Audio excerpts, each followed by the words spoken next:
Hi guys, எல்லாருக்கும் வணக்கம்.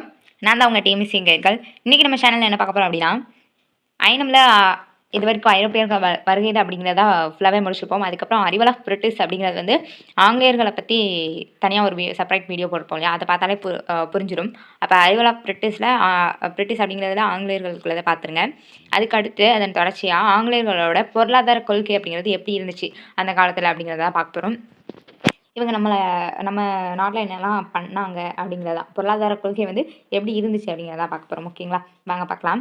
இப்போ ஆங்கிலேய பொருளாதார கொள்கையில் இது பார்க்கறதுக்கு முன்னாடி ஒன்று அவங்க என்ன பண்ணாங்க அப்படின்னா, நம்மகிட்ட இருந்து நிறைய வளங்கள்லாம் எடுத்துகிட்டு தான் அங்கே போவாங்க பிரிட்டிஷ்க்கு. இங்கே வரவங்க எல்லாருமே அப்படி தான் போவாங்க. இங்கே வந்து வளங்களை சுரண்டி எடுத்துகிட்டு அங்கே போயிடுவாங்க. அப்போ இங்கே வந்துட்டு நிறைய வளங்கள்லாம் எடுத்துகிட்டு அவங்க நாட்டுக்கு கொண்டுட்டு போகும்போது எந்த டேக்ஸுமே போட மாட்டாங்க. ஓகேவா, நம்ம இந்திய பொருட்கள் வந்து அங்கே போகும்போது அவ்வளோ டேக்ஸே போட மாட்டாங்க. ஆனால் அவங்க அங்கே பொருளை போய் கொண்டுட்டு போயிட்டு புதுசாக ஒரு ஃபேக்ட்ரி அந்த மாதிரிலாம் ஆரம்பித்து நிறையா டெக்ஸ்டைல்ஸ் அந்த மாதிரிலாம் ஆரம்பித்து அவங்க பெரிய பிராண்ட் மாதிரி ஆக்கி அங்கேருந்து இங்கே மறுபடியும் கொண்டுட்டு வரும்போது டேக்ஸ் அதிகமாக போடுவாங்க. அதே மாதிரி நம்ம மக்கள்கிட்ட வந்து இந்த ட்ரெஸ்ஸோ ஏதோ அவங்க மேக் பண்ணி அங்கே இங்கேருந்து தான் ஆனால் எடுத்துகிட்டு போகிறாங்க. எடுத்துகிட்டு போயிட்டு அங்கேருந்து கொண்டு வந்து இது பண்ணும்போது என்ன பண்ணுவாங்க அப்படின்னா, அதிக விலைக்கு வந்து விற்பாங்க. டேக்ஸும் அதிகமாக இருக்கும்.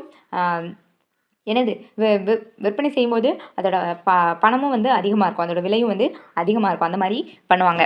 அப்போ வாங்க இப்படி தான் வந்து நம்ம இந்தியாவில் வந்து ரொம்ப வளத்தெல்லாம் சுரண்டிட்டு போயிட்டு ரொம்ப இது பண்ணாங்க, ஆக்கிரமிப்பு பண்ணி நிறைய கொடுமைகள்லாம் பண்ணாங்க.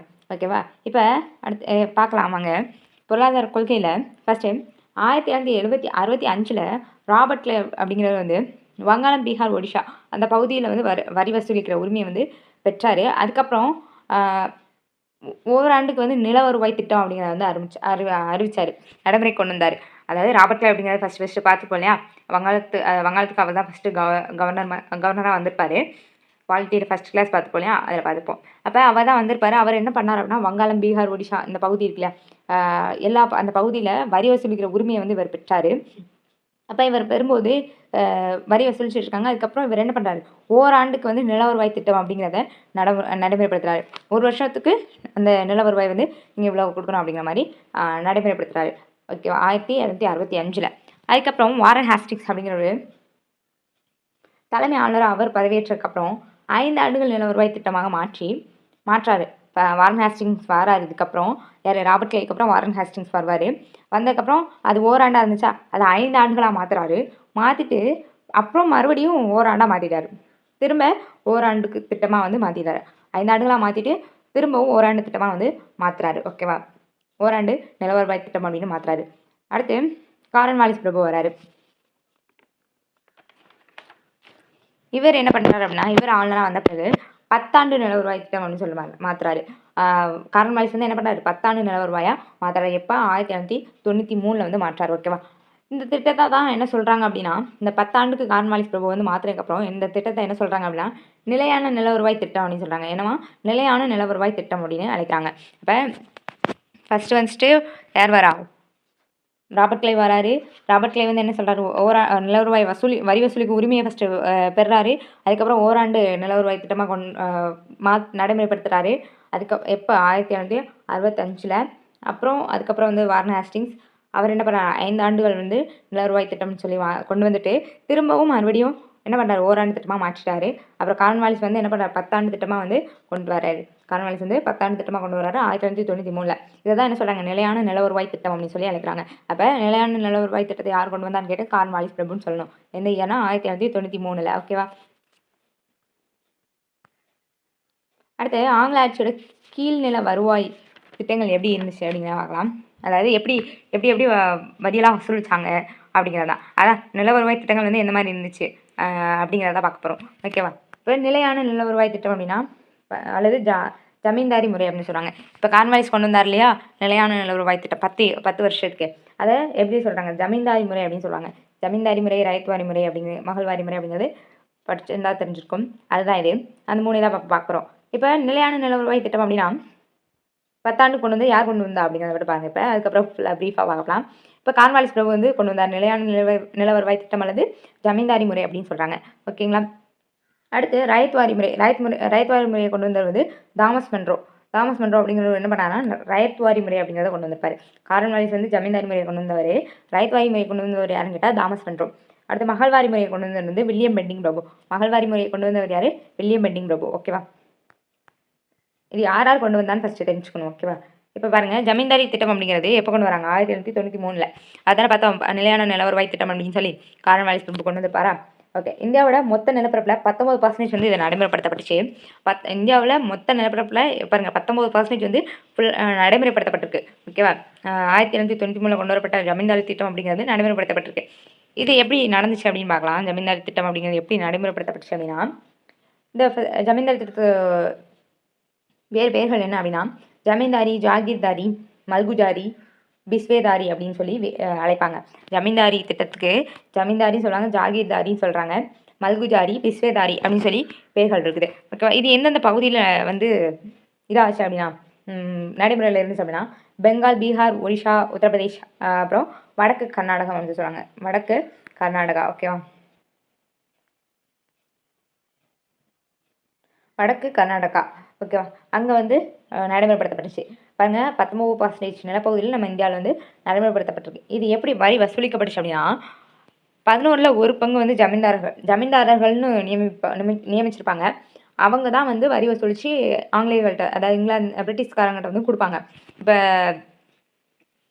ஒவ்வொரு குறிப்பிட்ட இதுக்கு வந்து ஜமீன்தாரி தான் நில உரிமையாளராக இருப்பார். அவரை வந்து நில உரிமையாளராக கொடுத்துட்டு விவசாயிகள் வந்து நில உரிமையாளராக வந்து இருக்க மாட்டாங்க. இவங்க அது யார்? ஜமீன்தாரிகள் வந்து நில உரிமையாளராக கொடுத்துட்டு அவங்ககிட்ட விவசாயிகள் வந்து அதுக்கு கீழே விவசாயிகள் இருப்பாங்க. விவசாயிகள் வேலை பார்த்து இவ்வளோ பங்கு வந்து வரி கொடுக்கணும். கொடுக்குறதுல என்ன பண்ணுறாங்க, ஒரு குறிப்பிட்ட பங்கு கொடுப்பாங்க. அதுவும் நிலத்தின் அடிப்படையில் வச்சு தான் வந்து வாங்கினாங்க. அப்போ 11 பங்கு வந்து அவங்க கொடுப்பாங்க. அதில் ஒரு பங்கு யாருக்கான்? ஜமீன்தார் இருக்கான். ஒரு பங்கு ஜமீன்தாருக்கு. 10 பங்கு, மிச்சம் 10 பங்கு யாருக்கு அப்படின்னா ஆங்கிலேயர்களுக்கு வந்து கொடுக்கப்பட்டிருக்கு. ஜமீன்தார்களுக்கு ஒரு பங்கும் 11 பங்கு வாங்குறாங்க, வரி வசூலிக்கிறாங்க விவசாயிகள்கிட்ட இருந்து. 11 பங்கு வாங்கி அதில் ஒரு பங்கு யாருக்கான்? ஜமீன்தார்களுக்கு. அதுக்கப்புறம் மிச்சம் 10 பங்கு யாருக்கு? ஆங்கிலேயர்களுக்கு வந்து கொடுக்கப்படுது. அப்போ இப்போ ஒரு 1100 இருக்குது அப்படின்னா 1100 அவங்க கொடுக்குறாங்க அப்படின்னா விவசாயிகள் வந்து 1100 கொடுக்குறாங்கன்னா இந்த 100 மட்டும்தான் ஜமீன்தார்களுக்கு. இந்த 1000 யாருக்கு போயிடும்? 10ல் 11 பங்கு எவ்வளோங்க? 11ல் 10 பங்கு வந்து 1000 வருமாங்க. அப்போ அது வந்து ஆங்கிலேயர்களுக்கு 1000 வந்து சும்மா இருந்துகிட்டே போயிடும். அப்போ ஜமீன்தார்கள் வந்து வசூலித்து கொடுப்பாங்க. அவங்களுக்கு என்னது? அந்த 100 வந்து இது லாபம் அப்படிங்கிற மாதிரி. அந்த மாதிரி வந்து கொண்டு போயிருக்காங்க கொடுமையான முறைகள்லாம். இப்போ ஜமீன்தாரி திட்டத்தை கொண்டு வந்தவர் யாருன்னு பார்த்தோம், கார்ன்வாலிஸ் பிரபு. அது இன்னொரு பேர் என்னது? நிலையான நில வருவாய் திட்டம் அப்படின்னு சொல்லுவாங்க. ஜமீன்தாரிகளோட வேறு பெயர்கள். ஓகேவா? ஜாகீர்தாரி, மல்குஜாரி, பிஸ்வேதாரி அப்படின்னு சொல்லி. அப்புறம் இந்தியாவில் எவ்வளோ பர்சன்டேஜ் வந்து நடைமுறைப்படுத்தப்பட்டுச்சுன்னா 19%. எந்த ஏரியா அப்படிங்கிறத தெரிஞ்சுக்கணும். பெங்கால், பீகார், ஒடிஷா, உத்தரப்பிரதேஷ், வடக்கு கர்நாடகம் அப்படிங்கிற பகுதிகளில். ஓகேவா? அப்போ நில உரிமையாளராக யார் இருந்தா? ஜமீன்தாரி முறையில் ஜமீன்தார்கள் தான் வந்து இருந்தாங்க. அதுக்கு கீழே தான் விவசாயிகள் இருப்பாங்க. விவசாயிகள்கிட்டருந்து எவ்வளோ பங்கு வாங்குறாங்க? 11 பங்கு வாங்குறாங்க. அதில் ஒரு பங்கு யாருக்கு? ஜமீன்தார்களுக்கும். மிச்சம் 10 பங்கு யாருக்கு? ஆங்கிலேயர்களுக்கு வந்து கொடுக்கப்படுது. ஓகேவா? ஞாபகம் வச்சுக்கணும். அடுத்து ரயத்வாரி முறை அப்படிங்கிறது பாருங்கள், 1820 வந்து கொண்டு வந்திருக்காங்க. ரயத்வாரி முறை அப்படிங்கிறது தாமஸ் மன்றோ மற்றும் கேப்டன் ரீட் அப்படிங்கிறவரால் அறிமுகப்படுத்தப்பட்டுச்சு. தாமஸ் மன்றோ அப்படின்னு பார்த்தோம் இல்லையா, அவரும் கேப்டன் ரீட் அப்படிங்கிறவரும் அறிமுகப்படுத்தியிருப்பாங்க. 1820 தாமஸ் மன்றோ மற்றும் கேப்டன் ரீட் அப்படிங்கிறவங்க அறிமுகப்படுத்தியிருப்பாங்க. ஓகேவா? இங்கே எந்தெந்த பகுதி அப்படின்னா மெட்ராஸ், பாம்பே, அஸ்ஸாம், கூர்க் பகுதியில் வந்து கொண்டு வரப்பட்டுச்சு. மெட்ராஸ், பாம்பே, அஸ்ஸாம், கூர்க் அந்த பகுதியிலலாம் கொண்டு வரப்பட்டுச்சு. ஓகேவா? ரயத்வாரி முறை அப்படிங்கிறது மெட்ராஸ், பாம்பே, அஸ்ஸாம், கூர்க் பகுதியில் வந்து கொண்டு வரப்பட்டுச்சு. இதில் என்ன பண்ணியிருக்காங்க அப்படின்னு பாருங்கள், விவசாயிகள் தான் வந்து நிலத்தோட உரிமையாளராக இருந்திருக்காங்க. ரயத்வாரி முறையில் விவசாயிகள் தான் வந்து நிலத்தோட உரிமையாளராக இருந்திருக்காங்க. இதுக்கு முன்னாடி ஜமீன்தாரி திட்டத்தில் பார்த்தது வந்து ஒரு நில உரிமையாளராக யார் இருப்பா? ஜமீன்தார்கள் தான் இருந்திருப்பாங்க. ஓகேவா? இதில் வந்து விவசாயிகளே இருக்காங்க. ஆனால் என்ன பண்ணுறாங்க பாருங்கள், வரி வந்து எவ்வளோ இருக்கான்? விளைச்சலில் பாதி அப்படின்னு நிர்ணயிக்கப்பட்டிருக்கு. விளைச்சலில் பாதி வந்து இவங்க வரியாக வாங்கிடுவாங்க அப்படிங்கிற மாதிரி. விவசாயிகள் எவ்வளோ விளைச்சல் செய்கிறாங்களோ அதில் பாதி வந்து இவங்களுக்கு வரியாக கொடுக்கணும். அந்த மாதிரி வேண்டாங்க. அதுக்கப்புறம் தாமஸ் மன்றோ வந்து என்ன பண்ணார் அப்படின்னா 3ல் 1 பங்கு விளைச்சலில் 3ல் 1 பங்கு வந்து கொடுங்க அப்படின்னு சொல்லி குறைச்சிட்டாரு. ஓகேவா? ஃபஸ்ட்டு வந்து எவ்வளோ பாதியாக இருந்துச்சு, அடுத்து 3ல் 1 பங்கு அப்படின்னு குறைச்சிட்டாரு. இது எவ்வளோ பரவியிருக்கு அப்படின்னா ஒரு 51% வரைக்கும் நிலங்களில் வந்து இது வந்து பரவியிருக்கு. 51% வரைக்கும் என்னதுன்னா ஏரியா 51% ஏரியாவில் வந்து பரவியிருக்கு. ஓகேவா? அப்போ ரயத்வாரி முறையை கொண்டு வந்தது யார்? தாமஸ் மன்றோ மற்றும் கேப்டன் ரீட் அப்படிங்கிறவங்க எப்போ? 1820. ஓகேவா? நம்ம மெட்ராஸ், பாம்பே, அஸ்ஸாம், கூர்க் பகுதியில் வந்து கொண்டு வரப்பட்டுச்சு. விவசாயிகள் வந்து நிலத்தோட உரிமையாளர்கள் அப்படின்னு இதில் வந்து சொல்லிட்டாங்க. ஜமீன்தாரி முறையில் ஜமீன்தார் தான் நில உரிமையாளராக வந்து இருந்திருப்பார். அப்புறம் விளைச்சலில் பாதி அப்படின்னு நிர்ணயிச்சிட்டாங்க. அப்புறம் தாமஸ் மன்றோ வந்து விளைச்சலில் 1/3 பங்கு அப்படின்னு சொல்லி குறைச்சிட்டாரு. ஓகேவா? இப்போ ரைத்வாரி முறைனா என்ன தெரிஞ்சா? அடுத்து மகள்வாரி முறை பாருங்கள். மகள்வாரி முறையில் ஹோல்ட் வேன்சி அப்படிங்கிறவர் வந்து சொல்லியிருப்பார். ஜமீன்தாரி முறையை வந்து மாற்றி அமைத்த வடிவம் அப்படின்னு சொல்லிட்டு மகள்வாரி முறையை வந்து சொல்லியிருப்பார். அவர் தான் யோசிச்சிருப்பார் ஹோல்ட் வேன்சி அப்படிங்கிறவர். அதுக்கப்புறம் 1822 கங்கை சமவெளி, வடமேற்கு மாகாணங்கள், மத்திய இந்தியா, இந்த மத்திய இந்தியாவோட கொஞ்சம் பகுதி, பஞ்சாப் பகுதி இங்கெல்லாம் வந்து அறிமுகப்படுத்தப்பட்டிருக்கும். இந்த மகள்வாரி திட்டம் மகள்வாரி முறை அப்படிங்கிறது வந்து எங்கெங்கே அறிமுகப்படுத்தப்பட்டிருக்கு? கங்கை சமவெளி, வடமேற்கு மாகாணங்கள், மத்திய இந்தியாவோட சில பகுதிகள் இங்கெல்லாம் வந்து, அப்புறம் பஞ்சாப், இந்த பகுதிகள்லாம் வந்து அறிமுகப்படுத்தப்பட்டிருக்கும். எப்போனா 1822. ஓகேவா? அடுத்து 1833 வில்லியம் பெண்டிங், கவர்னர் வில்லியம் பெண்டிங்காக வந்திருப்பாரா? கவர்னர் வந்து வந்திருப்பார் வில்லியம் பெண்டிங் 1833. இவர் வந்து இந்த முறையில் ராபர்ட் மெர்டின்ஸ்பர்ட் அப்படிங்கிறவரோட வழிகாட்டுதல் படி என்ன பண்ணிருப்பார்? அடிப்படை மாற்றத்தை வந்து கொண்டு வந்திருப்பார். இந்த மகள்வாரி முறையில் என்ன பண்ணார் அப்படின்னா, வில்லியம் பெண்டிங் பிரபு வந்துட்டு 1833 வந்துட்டு யார் ஹோல்ட் மேன்சி வந்து அப்போவே 1822 வந்து ஜமீன்தாரி முறையோட மாற்றி அமைக்கப்பட்ட வடிவம் சொல்லிட்டு கொண்டு வந்திருப்பார். அதுக்கப்புறம் 1833 வில்லியம் பெண்டிங் பிரபு வந்துட்டு ராபர்ட் மெர்டின்ஸ்பர்ட் அப்படிங்கிறவரோட வழிகாட்டுதலின்படி என்ன பண்ணார் அப்படின்னா, அடிப்படை மாற்றங்களை வந்து கொண்டு வந்தார். ஓகேவா? ஆனால் யார் கொண்டு வந்தா அப்படிங்கிறது கேட்டால், மகள்வாரி முறை யார் கொண்டு வந்தா அப்படின்னு கேட்டால் வில்லியம் பெண்டிங் பிரபுன்னு தான் சொல்லுவாங்க. ஓகேங்களா? ஓகே, இதில் வந்து நில உரிமையாளராக யார் இருந்தா அப்படின்னா, கிராம தலைவர் வந்து இருப்பார். அதாவது கிராம தலைவர் அப்படின்னா, அப்போ வந்து கிராமங்கள் தான் அதிகம். அப்போ 95% வந்து கிராமங்கள் தான் இருந்துச்சு நம்ம இந்தியாவில்.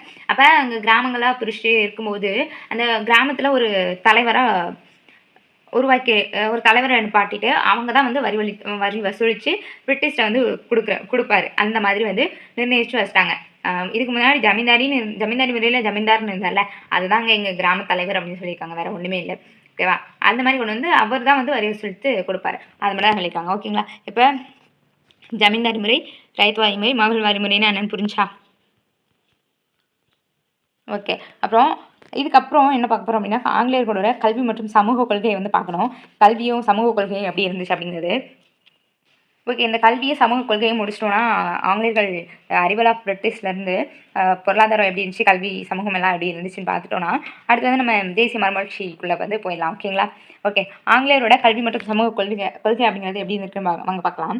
1781 கல்கத்தா மதராசா என்ற கல்லூரியை வந்து ஆரம்பித்தார். முஸ்லீம் காலேஜ், அது வந்து ஒரு முஸ்லீம் காலேஜ். கல்கத்தா மதராசா அப்படிங்கிறது யார் ஆரம்பிச்சா அப்படின்னா, வாரன் ஹேஸ்டிங்ஸ் வந்து ஆரம்பிச்சுப்பார்.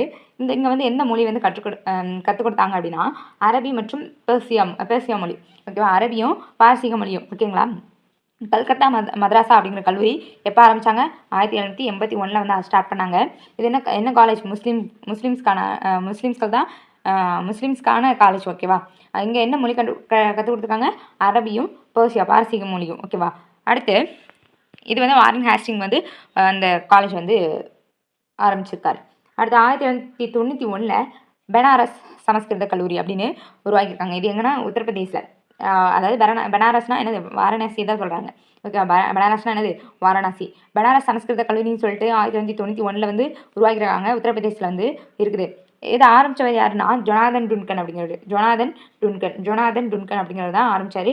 இது வந்து ஒரு ஹிந்து காலேஜ். ஓகேவா? இதுக்கு முன்னாடி முஸ்லீம் காலேஜ் பார்த்தோம் இல்லையா, அது வந்து வாரன் ஹேஸ்டிங் வந்து ஆரம்பித்தார். இது வந்து ஜொனாதன் டுன்கன் அப்படிங்கிறவர் ஹிந்து காலேஜ் வந்து உருவாக்கியிருக்காரு. பெனாரஸ் சமஸ்கிருத கல்லூரி அப்படின்னு உத்தரப்பிரதேசில். ஓகேவா? 1791. அடுத்து 1784 பாருங்கள், வில்லியம் ஜோன்ஸ் அப்படிங்கிறவர் ஆசிய சமூக கல்லூரி அப்படின்னு சொல்லி ஒரு கிறிஸ்தவ மதத்துக்கு உருவாக்கியிருக்காரு. எங்கன்னா பெங்காலில் வந்து உருவாக்கியிருக்காரு. வில்லியம் ஜோன்ஸ் வந்து ஆசிய சமூக கல்லூரி அப்படின்னு சொல்லி உருவாக்கியிருக்காரு. கிறிஸ்தவ மதம், அது அங்கே வந்து என்ன சொல்லி கொடுத்துருக்காங்கன்னா, கிறிஸ்தவ மதத்தை வந்து சொல்லி கொடுத்துருக்காங்க. ஓகேவா? பெங்காலில் ஆரம்பிச்சிருக்காரு. வில்லியம் ஜோன்ஸ் வந்து பெங்காலில் ஆரம்பிச்சிருக்காரு. இப்போ 3 இது பார்த்துக்கும், யார் எங்கே ஆரம்பிச்சா அப்படிங்கிறது தெரிஞ்சுக்கணும். ஓகேவா? 1781 யார்? Warren Hastings. அவர் வந்து முஸ்லீம் காலேஜ் ஆரம்பிச்சிருக்காரு. என்ன காலேஜ் பேர் வந்து கல்கத்தா மதராசா. அது எங்கே மொழி சொல்லி கொடுத்தாங்க அப்படின்னா, அரபி மற்றும் பெர்சியா மொழி, பாரசீகம். ஓகேவா? அது 1791 பெனாரஸ் சமஸ்கிருத கல்லூரி அப்படின்னு சொல்லி உத்தரப்பிரதேசத்தில் ஆரம்பித்தார் ஜொனாதன் டுன்கன். அது என்ன காலேஜ்? ஹிந்து காலேஜ். ஓகேவா.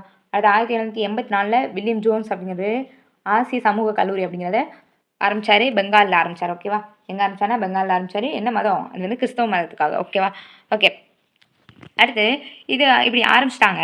அப்புறம் என்ன நடந்துச்சு அப்படின்னா ஒரு எந்த அதாவது இந்திய மக்களுக்கு வந்து எந்த மொழி வந்து கற்றுக் கொடுக்கணும் அப்படிங்கிற மாதிரி எந்த மொழியை வந்து நம்ம மொழியெல்லாம் அப்போ மதங்கள் பரப்புவாங்க இல்லையா, அதே மாதிரி நம்ம மொழியை வந்து எல்லாருக்கும் இது பண்ணணும் அப்படிங்கிறதுக்காக ஆங்கிலேயர்கள் வந்து என்ன பண்ணுவாங்க அப்படின்னா ஒரு 10 பேர் கொண்ட குழுவை வந்து உருவாக்குவாங்க. உருவாக்கி நீங்கள் சர்ச் பண்ணுங்கள், இந்தியா ஃபுல்லாகவே பாருங்கள், பரிந்துரைத்து வந்து பாருங்கள் என்ன மொழியை வந்து நம்ம வந்து என்ன பண்ணலாம், என்ன மொழி வந்து எல்லாருக்கும் கற்றுக் கொடுக்கலாம் அப்படிங்கிறது வந்து பாருங்கள் அப்படின்னு சொல்லியிருப்பாங்க. அப்போ சொல்லும்போது 5 பேராக அவங்க சர்ச் பண்ணி செஞ்சு பார்த்து தீர்ப்பு வந்து அதாவது பரிந்துரை வந்து சொல்கிறாங்க. அப்போ 5 பேராக பிரிஞ்சிருப்பாங்க. 5 பேர் என்ன சொல்கிறாங்க, வட்டார மொழியில் வந்து 10 பேர் கொண்ட குழு இருக்குமா, அதில் 5 பேராக பிரிஞ்சிருப்பாங்க. 5 பேர் வந்து ஆங்கில மொழியிலேயே சொல்லிக் கொடுப்போம் அப்படிம்பாங்க. 5 பேர் வந்து வட்டார மொழியிலேயே சொல்லிக் கொடுப்போம் அப்படின்னு சொல்லுவாங்க. அப்போ அதை என்ன சொல்கிறாங்க அப்படின்னா ஆங்கில மொழியில் சொல்லுவோம் சொன்னவங்களுக்கு பேர் வந்து ஆங்கிலிசிஸ்ட் அப்படின்னு சொல்கிறாங்க. வட்டார மொழிக்கு வந்து ஓரியண்டலிஸ்ட் அப்படின்னு சொல்கிறாங்க. ஓரியண்டலிஸ்ட். ஓகேவா. அப்போ இப்படி 5 பேராக இப்படி சொல்கிறதுனால ஈக்குவலாக இருக்காங்க. அப்போ எது வந்து சொல்லிக் கொடுக்கலாம் அப்படிங்கிற முடிவில்லை. அதை தீர்க்கிறதுக்காக மக்காலே வராரு. மக்காலே நம்ம ஆல்ரெடி பாலிட்டியில் பார்த்துப்போம் இல்லையா, அவர் வராரு. அவர் வந்து 1923 பொது விவகார குழு அப்படின்னு சொல்லி அமைச்சார். இவர் வந்து ஒரு வழக்கறிஞர். மக்காலே வந்து ஒரு வழக்கறிஞர். ஓகேவா. இவர் வந்து 1923 வந்து ஒரு பொது விவகார குழு அப்படின்னு சொல்லி அமைக்கிறாரு. அமைச்சிட்டு 1935 February 2 வந்து அவர் வந்து சொல்கிறாரு, கருத்து சொல்கிறாரு. அவரும் சர்ச் பண்ணி எல்லாம் இது பண்ணி ஆய்வு பண்ணிவிட்டு சொல்கிறாரு. தீர்ப்பு என்னவா சொல்கிறாரு அப்படின்னா எந்த மொழியை வந்து கற்றுக் கொடுக்கலாம் அப்படின்னு சொல்கிறாரு அப்படின்னா அவர் இப்படி தான் சொல்கிறாராம் பாருங்கள். இந்தியர்கள் ரத்தத்தில், உணவில், உடையில், எண்ணத்தில் ஆங்கிலம் கலக்க வேண்டும் அப்படின்னு எல்லாத்துலேயுமே வந்து ஆங்கிலம் கலக்கணும் அப்படின்னு சொல்லியிருக்காரு. இது வந்து அப்போ வந்து இது ரொம்ப February 2, 1935 வந்து இது ஒரு ஃபேமஸான ஸ்பீச்சாக இருந்திருக்குது. யார்? மக்காலேயோட ஸ்பீச்சு. அவர் என்ன இந்தியர்கள் ரத்தத்தில், உணவில், உடையில், எண்ணத்தில் எல்லாத்துலேயுமே என்னது சுவையில் எல்லாத்துலேயுமே வந்து ஆங்கிலம் வந்து கலக்கணும் அப்படின்னு சொல்லியிருக்காரு. இதுக்கப்புறம் தான் ஆங்கில மொழி கல்வியை வந்து கொண்டு வராங்க. டவுன்வேர்ட் ஃபில்ட்ரேஷன் தியரி அப்படின்னு சொல்லுவாங்க. Downward filtration theory. ஆங்கில மொழி கல்வி வந்து இதுக்கப்புறம் தான் கொண்டு வராங்க. கொண்டு வந்து இவர் சொன்னதுக்கப்புறம் ஆங்கில மொழி தான் அப்போ வந்து எல்லாருக்கும் பரப்பணும், சொல்லிக் கொடுக்கணும் அப்படிங்கிறது வந்துருச்சு. அப்புறம் 1954 என்ன பண்ணுறாங்க அப்படின்னா சார்லஸ் வுட் அப்படிங்கிறது என்ன பண்ணுறாரு அப்படின்னா சார்லஸ் வுட். ஓகேவா. இவர் வட்டார மொழிகளுக்கு முக்கியத்துவம் கொடுக்கணும் அப்படின்னு சொல்கிறாரு. சார்லஸ் வுட் அப்படிங்கிறது என்ன சொல்கிறார் அப்படின்னா வட்டார மொழிகளுக்கு முக்கியத்துவம் கொடுக்கணும், அப்புறம் பெண் பள்ளிகளுக்கு வந்து முக்கியத்துவம் கொடுக்கணும், பெண்களுக்கான பள்ளிகளுக்கு முக்கியத்துவம் கொடுக்கணும் அப்படிங்கிறாரு. அடுத்து ஆசிரியர் பயிற்சி மையங்கள் வந்து அமைக்கணும் அப்படிங்கிறாரு. ஆசிரியர் பயிற்சி மையங்கள் வந்து அமைக்கணும் அப்படின்னு சொல்கிறாரு. அவர் வந்து கருத்து தெரிவிக்காரு சார்லஸ் வுட் அப்படிங்கிறவர். அப்புறம் ஆரம்ப கல்விக்கு வந்து முக்கியத்துவம் கொடுக்கணும் அப்படிங்கிறாங்க. ஆரம்ப கல்விக்கு முக்கியத்துவம் கொடுக்கணும் அப்படின்னு சொல்கிறாங்க. அப்புறம் 1940 அப்போ இவர் என்ன சொல்லிட்டாரு, 1954 சார்லஸ் வுட் என்னெல்லாம் சொல்லியிருக்காரு, வட்டார மொழிக்கு முக்கியத்துவம் கொடுக்கணும், பெண் பள்ளிக்கு முக்கியத்துவம் கொடுக்கணும், ஆசிரியர் பயிற்சி மையங்கள் வந்து அமைக்கணும், ஆரம்ப கல்விக்கு வந்து முக்கியத்துவம் கொடுக்கணும் அப்படின்னு சொல்லி 4 இது சொல்லியிருக்காரு. ஓகேவா. அடுத்து 1949 ஜேஇடி பெத்தூன் அப்படிங்கிறவர் என்ன பண்ணுறாருன்னா கல்கத்தாவில் பள்ளி அமைக்கிறார். ஜேஇடி பெத்தூன் அப்படிங்கிறவர் வந்து என்ன பண்ணுறாரு, கல்கத்தாவில் பள்ளி வந்து அமைக்கிறார் 1949. அடுத்து 1913 பட்டய சட்டத்தில் என்ன சொல்லியிருப்பாங்க, 1913 சட்டம் இருக்கு இல்லையா, பட்டய சட்டம் பால்வியில் பார்த்துப்போம். அந்த இதில் கல்விக்கு வந்து நம்ம ஆண்டுக்கு வந்து 1 லட்சம் வந்து செலவு பண்ணுறோம் அப்படின்னு சொல்லியிருப்பார். அந்த கல்வி வந்து என்னவா இருக்கும், மேற்கத்திய கல்வியாக தான் இருக்கும். ஓகேங்களா. அந்த இதுக்கு செலவு பண்ணுறோம் அப்படின்னு சொல்லி அந்த சட்டத்தில் வந்து சொல்லியிருப்பாங்க 1913 சட்டத்தில். அப்புறம் 1957 பாருங்கள் மெட்ராஸ், பாம்பே, கல்கத்தாவில் வந்து பல்கலைக்கழகம் வந்து ஆரம்பித்தாங்க. மெட்ராஸ், பாம்பே, கல்கத்தாவில் என்ன செஞ்சுருக்காங்க, பல்கலைக்கழகம் ஆரம்பிச்சிருக்காங்க. எப்போ அப்படின்னு கேட்டால் 1857. ஓகேவா. அடுத்து 1795 பாருங்கள் பெண் சிசு கொலை தடுப்பு சட்டம் அப்படிங்கிறது கொண்டு வந்தார். யாருன்னா ஜொனாதன் டுன்கன் வந்து கொண்டு வந்தார். யார் கொண்டு வந்தார், ஜொனாதன் டுன்கன். ஆல்ரெடி பார்த்தோம் இல்லையா, காலேஜ் கொண்டு வந்தார் இல்லையா, ஹிந்து காலேஜ். அவர் என்ன பண்ணார், பெண் சிசு கொலை தடுப்பு சட்டம் சொல்லி 1995 வந்து கொண்டு வராரு. அடுத்து 1928 சதி ஒழிப்பு சட்டம்னு சொல்லி யார் கொண்டு வருவா, வில்லியம் பெண்டிங் வந்து கொண்டு வந்தார். சதி ஒழிப்பு சட்டம் அடுத்து பார்ப்போம் தேசிய மறுமலர்ச்சி சிவாக்கும் போது எப்படி கொண்டு வந்தாங்க அப்படின்னு. 1928 வந்து வில்லியம் பெண்டிங் வந்து கொண்டு வராரு. அடுத்து 1956 விடுதலை மறுமண சட்டம் விதவை மறுமண சட்டம் அப்படிங்கிறது கொண்டு வராங்க. 1956 என்ன கொண்டு வராங்க, விதவை மறுமண சட்டம் அப்படிங்கிறது கொண்டு வராங்க. இது எல்லாமே தான் நம்ம அடுத்தடுத்து தேசிய மறுமலர்ச்சியில் வந்து பார்ப்போம். அதெல்லாம் விரிவாகவே எந்த விதிப்படி கொண்டு வராங்க அப்படிங்கிறத அடுத்து 1843 அடிமை முறை ஒழிப்பு சட்டம் கொண்டு வராங்க. அடிமை முறை ஒழிப்பு சட்டம் எப்போ கொண்டு வராங்க? 1843. அடுத்து 1891 என்ன பண்ணுறாங்க? திருமண வயது வந்து உயர்வு சட்டம் அப்படின்னு சொல்லி கொண்டு வராங்க. அதாவது 10 வயதுக்கு வந்து திருமணம் பண்ணலாம் அப்படின்னு சொல்லி ஃபஸ்ட்டு இருந்திருக்கும். அதுக்கப்புறம் 12 வயதாக வந்து உயர்த்தினாங்க. இந்த சட்டத்தில் தான் 1891 சட்டத்தில் தான் 10லேருந்து 12 வயதாக உயர்த்தினாங்க. திருமண வயது வந்து உயர்த்தினது வந்து இந்த சட்டத்தில் தான். 10லேருந்து 12 வயசாக உயர்த்தினது எந்த சட்டம் கேட்டால் திருமண வயது உயர்வு சட்டம் 1891. ஓகேவா? அடுத்து 1929 சாரதா சட்டம் அப்படின்னு சொல்லுவாங்க. இது என்ன பண்ணியிருப்பாங்கன்னா 12 வயசுலேருந்து 14 வயசு உயர்த்திருப்பாங்க. 12 வயசுலேருந்து 14 வயசு உயர்த்திருப்பாங்க. ஓகேவா? அடுத்து 1978 14 வயசுலேருந்து 18 வயசாக வந்து உயர்த்திருப்பாங்க. 1978 14 வயசுலேருந்து 18 வயசாக வந்து உயர்த்திருப்பாங்க. இப்போ வரைக்கும் வந்தா இருக்கு இல்லையா? 1978. ஓகேவா? அப்போ இந்த 3மே ஞாபகம் வச்சுக்கணும். திருமண வயது உயர்த்தியது 1891 ஒரு 10லேருந்து 12 உயர்த்துறாங்க. 1929 12லேருந்து 14 உயர்த்துறாங்க.